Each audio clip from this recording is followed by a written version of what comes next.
Hello, femme de crayon, j'espère que vous allez bien. Je suis Coco, votre coach en féminité. Alors aujourd'hui, on va parler de la pique me Taylor Swift et des pics qu'elle a lancés aux ex de son chéri, son fiancé actuel Travis Kelce, à travers son nouvel album The Life of a Showgirl. Ce que je veux qu'on décrypte dans cette vidéo, c'est comment est-ce que être billionnaire n'enlève pas le fait que vous n'êtes pas la préférence pour certains hommes et que peu importe ce que vous serez, tant que vous ne serez pas leur préférence, vous aurez toujours des insécurités face à ces hommes. Et de comment est-ce que les femmes d'autres races parviennent à monétiser leurs insécurités pour devenir billionnaires et vendre des albums les plus convoités de tous les temps. Donc, bienvenue dans la Dark Femininity à son paroxysme. Bienvenue à Taylor Swift, notre pique-me par excellence, qui a compris que dans la vie, pour s'en sortir, voilà, on peut bâtir sa richesse sur la ruine des autres.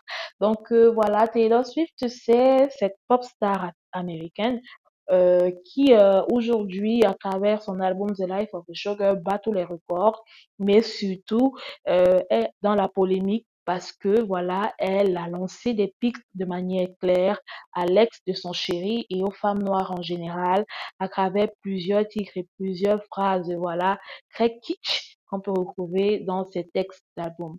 On va commencer avec le fait que Taylor Swift soit une pick me. Pourquoi je ne fais que le répéter? Je le répète parce que quand vous savez que vous êtes la préférence d'un homme, vous n'entrez pas dans le jeu de ses ex. Vous ne rentrez pas dans le jeu de choisis-moi, parce que vous savez que vous êtes la préférence de cet homme. Mais Taylor Swift, en rentrant en relation avec Travis Kelce, elle savait pertinemment que c'est un homme qui, depuis le début de ses relations officielles, ne s'était affiché qu'avec des femmes noires.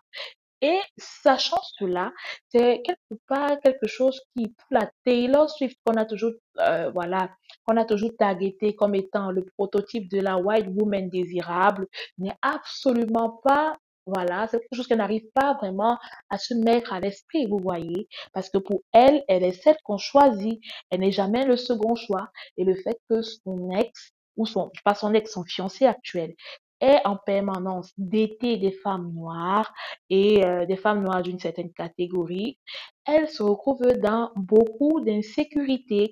C'est pourquoi aujourd'hui dans son album The Life of the Showgirl, elle a des titres comme Opaline où elle a des phrases, voilà, où elle lance des pics clairs à l'ex de son fiancé qui est l'influenceuse Kayla Nicole.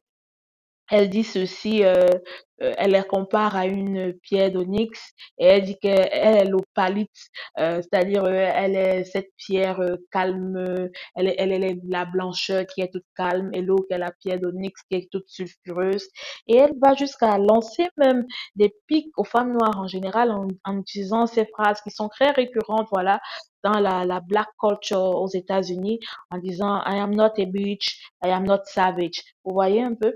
C'est vraiment la preuve ici que Taylor Swift est se sent en insécurité face à la beauté et à la féminité que Kayla Nicole et toutes les ex ou toutes les femmes qui peuvent représenter les ex de son fiancé actuel ont comme atout. C'est pour vous dire ici que les pick sont pleinement au courant de ce qu'on appelle la concurrence féminine. Et la concurrence féminine n'est pas juste une chose qui a lieu au sein de la communauté des femmes noires, mais la concurrence féminine est une chose qui existe dans toutes les communautés. Et que Taylor Swift soit une pick-me, peu importe son statut de milliardaire, de grande chanteuse, etc., c'est tout à fait compréhensible parce qu'on vit dans une société où on veut se positionner, où on veut le meilleur positionnement. Et Taylor Swift, elle également, elle fait partie de la danse. Elle n'est pas l'exception à la règle, vous voyez. Et je vous dis, quand vous êtes une femme, il faut savoir que vous êtes en concurrence d'office avec les femmes de toutes les races. Pas juste les femmes de votre race, au fait. Parce que les femmes de toutes les races veulent être choisies. Les femmes de toutes les races veulent être les plus féminines. Et les femmes de toutes les races savent que la concurrence peut venir de partout et qu'elles peuvent ne pas être la préférence, vous voyez. C'est pourquoi il est important de comprendre le système de la préférence. Et dans le système de la préférence, il faut savoir que il y a des mécanismes qui rentrent en jeu. C'est pour ça que je vous disais tantôt dans une précédente vidéo que le beauty privilège ne vous donne pas tout. Vous pouvez être belle, mais vous n'êtes pas dans sa préférence. Et vous pouvez être dans sa préférence, vous n'êtes pas celle qui choisit. Pourquoi? Parce qu'il y a d'autres paramètres qui rentrent pleinement en jeu dans la manière avec laquelle les hommes aujourd'hui sont en train de jouer dans le dating game.